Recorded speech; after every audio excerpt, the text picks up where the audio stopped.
And you started living in this little house Yeah, here?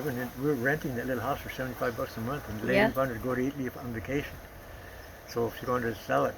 She yeah. told me she was going to sell it. And she wanted 12,000. I told her I'd probably make 10, and I was going to hustle it. I could have got the money, but it was like a godsend when I found out it was already there, you know. So it was like I gave her $5,000, and I never once had to go to the bank. I didn't have to do nothing. She carried the note. That's great. I signed the paper. I gave her $150 a month payment. Yeah. In 3 years, the house was paid for and it was ours. Anyway, I got home with a little sports car after the house was already bought, right? I got home with a little sports car and she looked at me and she says, "You didn't buy that, did you?" And I said, "Yeah, I got a really good deal on it." And she just looked at me and shook her head. She says, "Eloy," she says, "you know that ain't practical."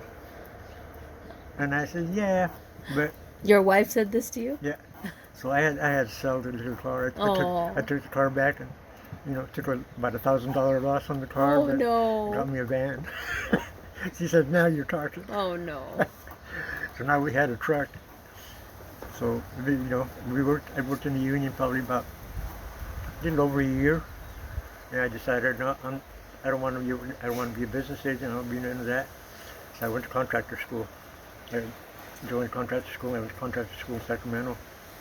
I go to the Fridays and Saturdays. I spent in class for almost a year.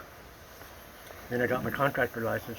When I got my contractor license, that was really the cool part about it, because then I found out that a lot of places wouldn't hire people, that had any kind of record like I had. Because you had that little yellow box you always had to fill out, were you ever convicted of a felony offense? And I had, but I never signed it. And then I never advertised in a newspaper. I didn't do none of it. All my work was all word of mouth. It was never in the phone book. It was all word of mouth. But the good thing about that was because I had gone to that school and I had all my friends, and a lot of my friends, they were working like over here, auto factory in Fremont, General Motors, and places like that for $1.25 an hour. That was the labor rate back then, $1.50. And I had gone over to a bar that one of my uncles owned down there. He would cash checks for people that didn't have a bank account. He would cash checks and he'd keep the cents. Like if your check was 193 cents, 93 cents would he'd keep that 93 cents. Plus you had to buy a six-pack for him to go. So he made out all the time for all of us. Anyway, I was in there one day and I met a couple of my partners that I hadn't seen way back in school days, and they were working out there and said, "What are you doing?"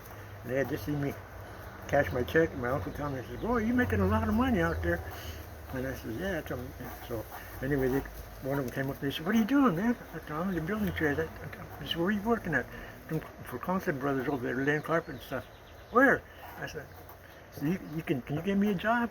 And I said, "I don't know, maybe." What do you know how to do?" "Nothing." And I said, "Wow." "I'll tell you what." I told him, I know all these other guys. I told him, I'll try to get you in this union, but right now things are kind of slow. They're not going to hire anybody. As soon as it gets busy, I'll let you know, and then you sign that book, and I'll get you in the union. You can do, because they had stages where they teach you how to do stuff. Back there was getting real commercial. Guys would just do this, this, this. You never did everything yourself anymore. All I did was the final stuff, the kind of the trim out stuff, pay the money goods. They all did that.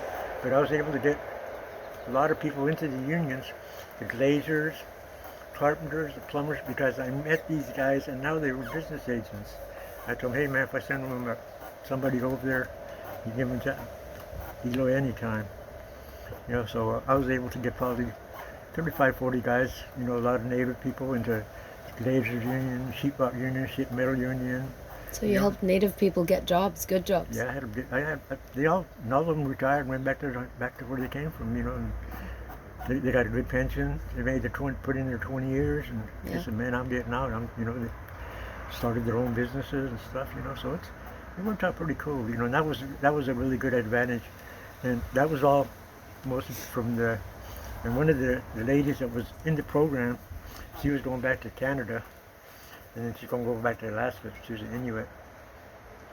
And she told me, "Eloy," she says, I'm one of the board members of the Intertribal Friendship House. She says, "Why don't you take my place over there?" She says, "You want to, just fill out my term?" And I said, "Sure, I could do it." So I talked to my wife, and she said, "Heck yeah, let's do it." So we said, "All right." So we got on the board. And you were only in your 30s at that point? Yeah. This Yeah. is 1970. So I would have been 31. Yeah. And I was a board member. I already had my contractor license a couple of years, and so I stayed there as a board member, and then we'd go there. My wife would go down there. She had her own little called Lisa's Promotions, and she promoted all the young people. She'd find these little artists and stuff, and she'd take them, display their art in here in Tribal Friendship House. She'd have a spaghetti dinner down there, and invite all the whole community. Everybody come in and pitch in potluck, and kids got to display their art and stuff. These sell their art. A lot of them got now. A lot of them are all doing their stuff, But, So tell us more about the Intertribal Friendship House. so Intertribal was the place where all the people in termination policies came. They were The ones who were displaced from this, from their reservations all to the the United cities. States. Yeah. Yeah, all over. They came from all over. Okay. A lot of them came from Pine Ridge. A lot of them came from South Pine Dakota. Ridge is where? North Dakota, South Dakota. Okay. Pine Ridge is in North Dakota, and then Standing Rock is in South Dakota. I hear Pine Ridge is a lot. Was there a lot of Pine Ridge- suffering there? in Pine Ridge is the tribe that fought Custer. Oh, I see. Okay. They were the only Indian tribe that defeated the U.S. government. I see. The Dakotas. I Well, see. not only them, there's Cheyenne and a whole bunch of other Indians. There's a lot of Indians that got together at that point. Is that the name of a reservation too? Yeah, Pine Ridge. Pine Ridge is a reservation. Okay. And they're called the Dakotas. There's Dakota, and then there's Standing Ridge, Standing Rock. That's where the pipeline protest is at. Yeah. I went down there 4 times. So you were on the board of the Intertribal Friendship House, and Yeah. what did you do for all these people? Just made sure that it kept open. Try to get money and keep it funded. Just keep it going. Then I got busy after a couple of years. I got busy after I got off the board, and I didn't really go down other than for my wife's events and stuff, because I was trying to grow a business at that time. I had about 6 employees. My son, all his friends. I put all of them to work. So, they're just about the age all my grandkids are going to be right now, and I'm going to put them all to work. I got a table saw back there I'm going to open up. Yeah. They're cut. I got all kinds of stuff. I'm making clean all this stuff up. All this stuff's going to get out of here. Yeah. I'm going to keep it that swing set. Yeah. But all of it's going out.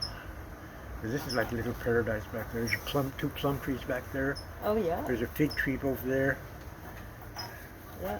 So, So tell us how you got involved in the Native American movement. so in 1968, Yeah.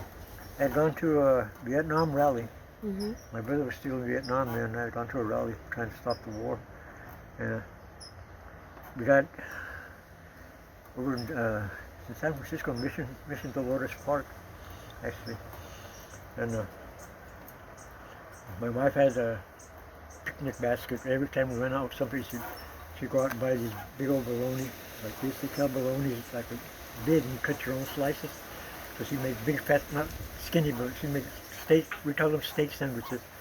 She make them like this. She make about 10 or 15 sandwiches and put them in a little thing, cooler, and she'd take them with us. So we were out at the parade, and my son was running around, come over with a bunch of little kids. And I said, "Who's your partners?" He said, "Oh, he said, my friends." He said, "Mom, can we have a sandwich?" And she said, "Well, let me see what I got in here." So she said, "How about an apple?" "Yeah, okay." So she give them all the apple. And she said, "No, eat the apples first, and then you come back and get it, So she came back and got a sandwich, and when they came for the sandwich, I seen this guy looking over there watching the kids. So he looked at me and pointed at the kids, it was kind of a distance, maybe 40 feet away. I picked up a sandwich and I went. So he came over and introduced himself, and that was Richard Oakes.